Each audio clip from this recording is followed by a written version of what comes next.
ఇప్పుడే country delight యాప్ని download చేసుకోండి. Download the country delight app now.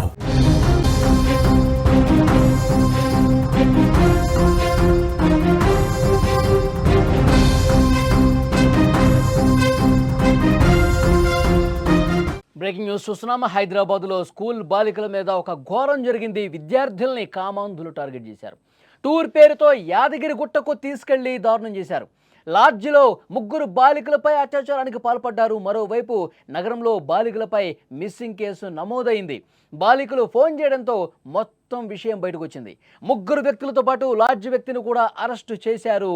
ఈ మధ్యకాలంలో మనం చూస్తూ ఉన్నాం, చిన్నపిల్లల మీద అత్యాచారాలు పెరిగిపోతూ ఆందోళన కలిగిస్తున్న విషయంగా మారిపోయింది. ఈ పైశాచికానికి వయసు తేడా లేదు. కనీసం 9-10 ఏళ్లు నిండని పసి వాళ్ళ నుంచి టీనేజ్ అమ్మాయిల వరకు చాలామంది అఘాయిత్యాలకు బలవుతున్నారు.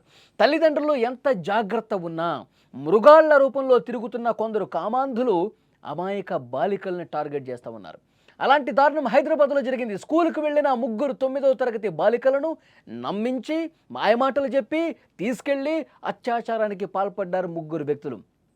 ఎంత దుర్మార్గమైనటువంటి మనస్తత్వం చూడండి.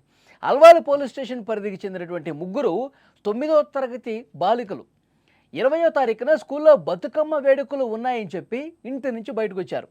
అయితే అక్కడ వీళ్ళకి ఒక కాంట్రాక్ట్ ఉద్యోగిగా పనిచేస్తున్నటువంటి 19 సంవత్సరాలే, వాడికి 19 ఏళ్ల గండికోట మధు పరిచయం అయ్యాడు. బాలికలతో మాట కలిపాడు, వాళ్ళతో నమ్మకంగా మాట్లాడాడు. ఆ తర్వాత వాడి ఫ్రెండ్స్ ఉంటారు కదా, 22 ఏళ్ల వంశీ అరవింద్, 21 ఏళ్ల ఈసం నీరజు, వాళ్ళిద్దరిని పిలిచాడు. వాళ్ళందరూ కలిసి ముందుగా ఒక హోటల్లో భోజనం చేశారు. అప్పటికప్పుడే పరిచయం ఏర్పడింది. ఒకడు లైట్గా తెలుసు, అప్పుడప్పుడు కనిపించేవాడు, మాట్లాడాడు. సో వాడు తెలుసు కదా అని చెప్పి వాడు ఇంకొక ఇద్దరిని వేసుకొచ్చి మాటలు కలిపి మనం హోటల్కి వెళ్దాం, భోజనం చేద్దాం మాట్లాడుకున్నారు. యువకుల మాటలు నమ్మారు. ఆ బాలికలు మాయ మాటలకి నమ్మేసి వాళ్ళ మీద నమ్మకం పెంచుకుని వాళ్ళతో కలిసి భోజనం చేశారు. ఇదే అదునుగా భావించినటువంటి వాళ్ళు ఔటింగ్కు వెళదామని కూడా మాయమాటలు చెప్పి నమ్మించారు. మనం ఔటింగ్కి వెళ్దాం, సరదాగా ఒకరోజు ఉండొద్దాం అని చెప్పారు. బస్సులో యాదగిరి గుట్టకి తీసుకెళ్లారు. అక్కడికి చేరుకున్న తర్వాత ఒక లాడ్జ్లో 3 వేరు రూములు తీసుకున్నారు. ఇక్కడైనా వాళ్ళ ఆలోచన విధానం అర్థమై ఉండాలి.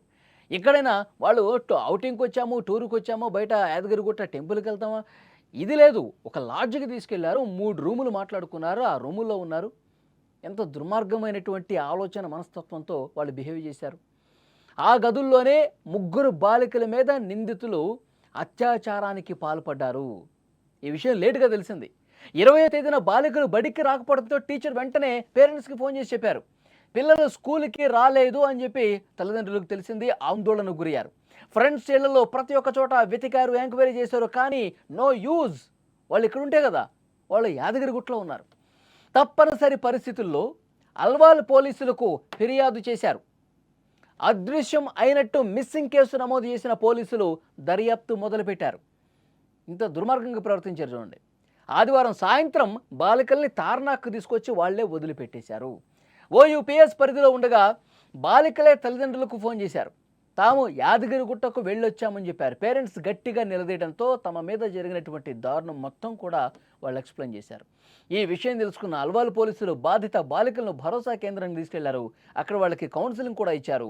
3 బాలికలకు మెడికల్ టెస్ట్ చేయించగా అత్యాచారం జరిగినట్లు నిర్ధారణ అయింది.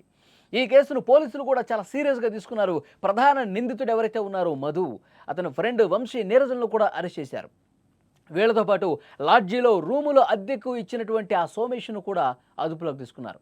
3 బాలికల్ని 3 వెధవలు తీసుకొచ్చినప్పుడు ఇది లాడ్జి యజమాని ఎవరైతే ఉన్నారో వాళ్ళకి లాడ్జికి ఎవరు వస్తున్నారు, వాళ్ళు డబ్బులు కడుతున్నారా, డబ్బులు ఎంత ఇస్తున్నారు ఏంటి, దీని మీద దృష్టి ఉంటుంది తప్ప అసలు వీళ్ళు కరెక్ట్ పద్ధతిలో వచ్చారా లేదా, వీళ్ళ పెద్దవాళ్ళు ఎవరు, వీళ్ళు అసలు ఎందుకు వచ్చారు, లాడ్జిలోకి వచ్చి 3 రూములు ఎందుకు తీసుకుంటున్నారు, వాళ్ళు చిన్నపిల్లలు కదా, బాలికలు కదా, ఏజ్ ఎంత ఉంటుంది, 9వ తరగతి అంటే 12 ఏళ్ళు 11 ఏళ్ళు. అలాంటి బాలికల్ని తీసుకొచ్చినటువంటి ఆ 3 లాడ్జికి వచ్చినప్పుడు వెంటనే ఇన్ఫర్మేషన్, ఎవరు మీ పేరెంట్స్, మీరు ఎక్కడి నుంచి వచ్చారు, ఏ స్కూల్ మీది, ఇవన్నీ కూడా ఆరా తీయాల్సినటువంటి అవసరం ఉంది. వెంటనే వాళ్ళ పెద్దలకి సమాచారం ఇవ్వాల్సినటువంటి అవసరం ఉంది.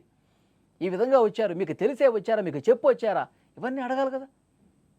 ఏమీ లేకుండా ఆ లాడ్జ్ యజమాని కూడా నిర్లక్ష్యం, అందులో ఉన్నటువంటి సిబ్బంది కూడా నిర్లక్ష్యం వ్యవహరించినటువంటి పరిస్థితి ఉంది. పోలీసులు అదే భావించారో అతని మీద కూడా కేసు నమోదు చేసినటువంటి పరిస్థితి ఉంది. ఎంత దుర్మార్గం చూడండి. అంటే హైదరాబాద్లో అత్యాచారాలు నిత్యకృత్యమైపోతున్నాయి. అలాంటి మనస్తత్వం కలిగిన మనుషులు ఎక్కువైపోతూ ఉన్నారు.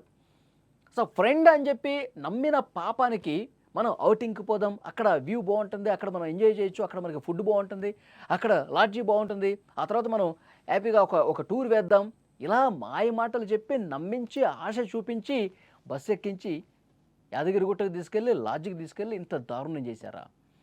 వీళ్ళని ఏం చేస్తే కరెక్ట్ అండి? ఇంత దుర్మార్గమైనటువంటి మనస్తత్వం కలిగిన వాళ్ళను, ఇలాంటి సైకో విధులు, ఇలాంటి కామాంధుల్ని ఏం చేస్తే కరెక్టు? మొన్న చూడలేదా మనం కిస్మత్పూర్ బ్రిడ్జి దగ్గర ఆ బ్రిడ్జి కిందన పొదల్లో పడేసి పాపం ఆ 25 నుంచి 30 సంవత్సరాలు ఉంటాయి ఆ అమ్మాయికి చాలా దారుణంగా రేప్ చేసి చంపేశారు. ప్రైవేట్ పర్స్ మీద కూడా విపరీతంగా దాడి చేశారు, కర్రలతో కొట్టారు, ఇంత దుర్మార్గంగా ప్రవర్తించారు. హైదరాబాద్లో జరిగింది. అంతకుముందు దిశ ఘటన జరిగింది. బాలికల మీద, అమ్మాయిల మీద ఇలాంటి దాడులు విపరీతంగా జరిగిపోతున్నాయి. సైకో వెధవలు ఎక్కువైపోతూ ఉన్నారు. వాళ్ళలో అసలు భయం లేకుండా పోయింది. ఇక్కడ ఈ కేసులో వీళ్ళకి భయం ఉందా? ఆ ముగ్గురు ఫ్రెండ్స్ కలిసి ఆ బాలికల్ని ఎంత ఈజీగా తీసుకెళ్ళిపోయారు. ఆ బాలికలు కూడా వాళ్ళకి ఆలోచన శక్తి లేదు. మనకేదో వాళ్ళు ఏదో బాగుందంటే వాళ్ళు చిన్నపిల్లలు కదా, నమ్మేస్తారు. చెడు సావాసాలు చేస్తే పరిస్థితి ఎంత దారుణంగా ఉంటుందో మనకు అర్థం, దాని పర్యవసనాలు ఏ విధంగా ఉంటాయో అర్థమవుతుంది. తల్లిదండ్రులు కూడా ఆలోచించాలి, మన పిల్లల ఆలోచన విధానం ఏ విధంగా ఉంది, వాళ్ళు ప్రతిక్షణం ఏ దారిన పోతూ ఉన్నారు, ఏ ఆలోచన చేస్తూ ఉన్నారు, వాళ్ళ మానసిక స్థితి ఏ విధంగా ఉంది. తల్లిదండ్రులు పిల్లల్ని ఒక కంట కనిపెడుతూ ఉండాలి, తల్లిదండ్రుల బాధ్యత ఉంది. ఇవన్నీ సరి చేసుకోవాల్సినటువంటి అంశాలే. ఆ పిల్లలు ఆ విధంగా మాయమాటలకి పడిపోయి వాళ్ళు అంత దూరం పాటు వాళ్ళతో ప్రయాణం చేశారంటే బాలికల ఆలోచన విధానం ఎలా ఉందో కూడా అర్థం చేసుకోవాలి. ఇది కరెక్ట్ కాదు, మనం వీళ్ళతో వెళ్ళటం కరెక్ట్ కాదు, మనం పలానా పని మీద వచ్చాం, బతుకమ్మ అని చెప్పి వచ్చాం, వీళ్ళతో పాటు యాదగిరిగుట్టకు వెళ్తున్నామంటే ఎంత దూరం వెళ్తున్నట్టు హైదరాబాద్ నుంచి, ఇది కరెక్టా అని ఒక ఆలోచన, ఆ స్పృహ ఆ బాలికలు కూడా ఉండాలి. దీన్ని తీవ్రంగా ప్రతిఘటించాలి. డెఫినెట్గా ఇవన్నీ కూడా ఎడ్యుకేషన్లో భాగంగా ఉండాల్సిన అవసరం ఉందండి. మన ఆలోచన విధానం ఏ విధంగా ఉండాలి, మనం ఎవరితో సావాసం చేయాలి, ఎవరితో ఎంతవరకు మాట్లాడాలి. మనం స్కూల్కి వెళ్తున్న దగ్గర నుంచి టీచర్స్ అన్నీ కూడా ఈ సిలబస్ల మీద ఫోకస్ చేస్తారు, కానీ కమ్యూనికేషన్స్ మన జీవన విధానంలో ఎలాంటి మార్పులు ఉండాలి, ఎవడి మనస్తత్వం ఏ విధంగా ఉంటుంది, మనం ఎలా క్యాలిక్యులేట్ చేసుకోగలగాలి, ఇవన్నీ కూడా నేర్పించాల్సినటువంటి అవసరం ఉంది. ఇలాంటి దుర్మార్గుల ఆట కట్టాల్సిన అవసరం ఉందండి. ఎందుకంటే ఈ ముగ్గురు ఎవరైతే సైకో వెధులు ఉన్నారో, కామందులు ఉన్నారో, వీళ్ళు పోలీసులు అదుపులో ఉన్నారు ప్రస్తుతం. వీళ్ళకి సరైనటువంటి శిక్షలు వేయాల్సినటువంటి అవసరం కూడా ఉంది. అక్కడికి తీసుకుపోయి మాయమాటలు చెప్పి అత్యాచారం చేశారంటే వీళ్ళకి అసలు కొంచెమన్నా భయం ఉందా? ఇలాంటివి నిత్యం జరుగుతున్నాయంటే దాని అర్థం ఏంటి? భయం లేదు.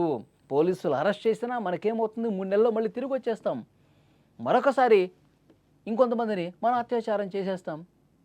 ఈ సైకో బిహేవియర్, ఇలాంటి ఆలోచన విధానం ఉంది కాబట్టే, మన చట్టాలు కఠినంగా లేవు కాబట్టే, సరైనటువంటి శిక్షలు పడటం లేదు కాబట్టే భయం లేకుండా పెచ్చుమీరిపోతున్నారు. ఈ వీడియో చూస్తున్న వాళ్ళు స్పందించండి. ఈ ముగ్గురు వెధవలకి ఎలాంటి శిక్ష వేయాలి? Please comment.